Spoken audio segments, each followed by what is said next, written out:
Hi, everybody. Welcome back to Read Aloud with Mrs. Macheski. We are on Chapter 12, and it's called Guessing Games. Here we go. Tuesday afternoon in the 5th grade hall was a challenge for everyone. Mrs. Akers walked into the music room, sat at her piano, and smiled, and said, "My, you are all behaving so well this afternoon. Wonderful. Now please open your songbooks to This Land Is Your Land." As she played the introduction on the piano, she said, "Back straight, big smiles, deep breaths, and..." No one sang. The piano stopped mid-measure, and Mrs. Akers frowned at the class. "Now, I know you can all do better than that." She began the introduction again, counting in the beats. 1 and 2 and 3. This land is your land. This land... Mrs. Akers stopped. She was singing a solo, and her high, quivering voice made the kids giggle. She frowned again.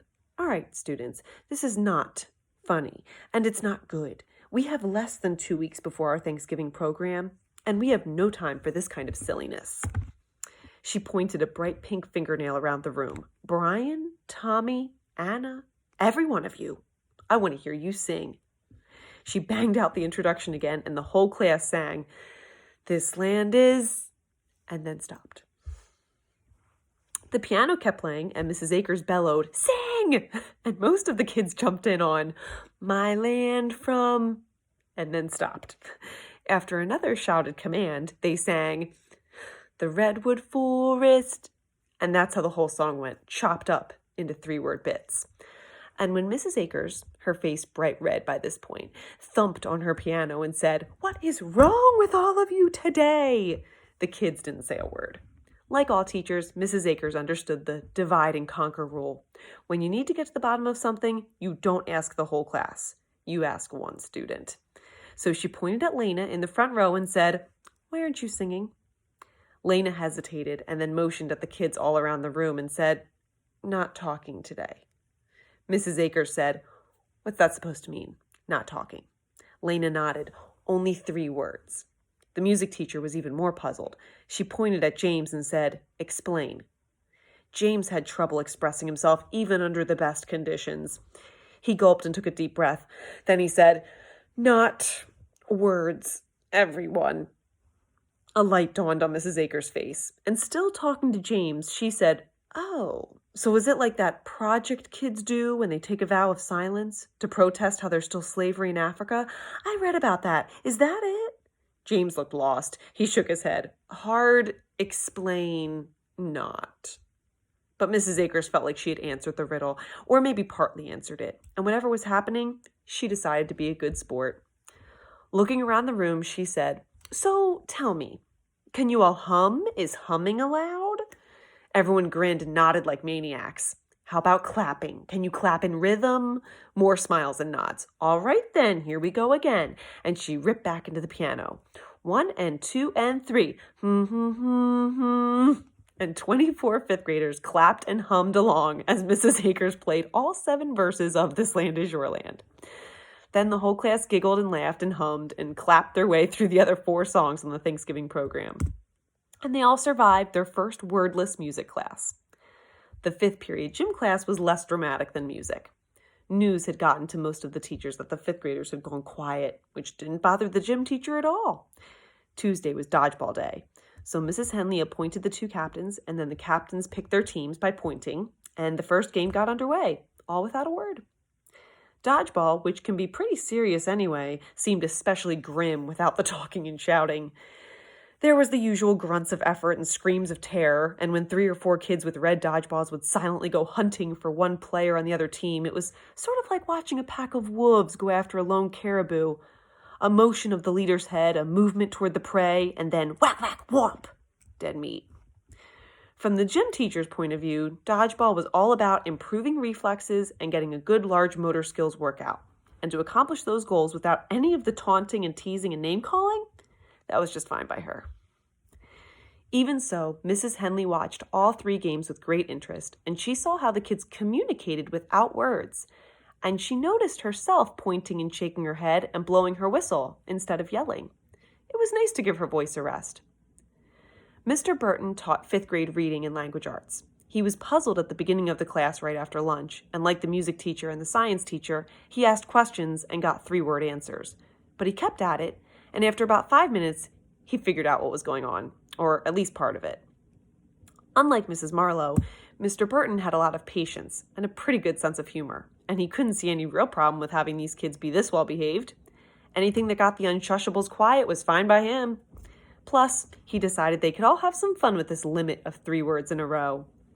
He picked a funny story from the reading textbook, a really short one, and he had the kids read it out loud, 3 words each and as fast as possible, with him calling out the name of the next narrator. And when the story was finished, he said, "Okay, now I want you to make up a story." He picked up a meter stick and said, "When I point at you, say a 3-word sentence, and listen carefully so you can make the story move forward." Here we go. The story started like this. A woman screamed. She was scared. It was dark.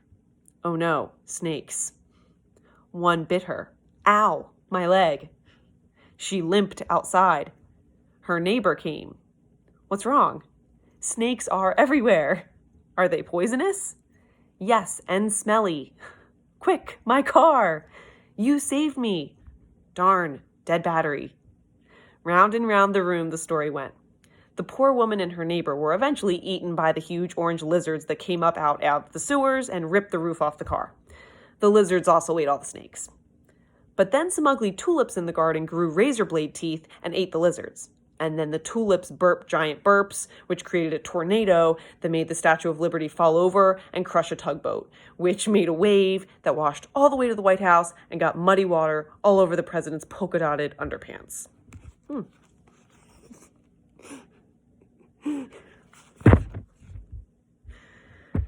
It was quite a tale.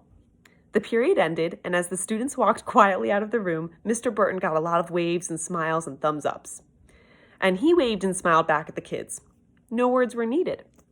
It had been a successful class. Fun, creative, lively, and everyone had used their word skills in new ways. Mr. Burton felt great. The next 40 minutes was his planning period, and then came the last class of the day, period 7. He had some papers to grade, but Mr. Burton was too excited, because what these kids were doing, well, it felt like a once-in-a-lifetime chance to mess around with words and language and communication to try something fresh, something special. After all, science teachers aren't the only people who like a good experiment.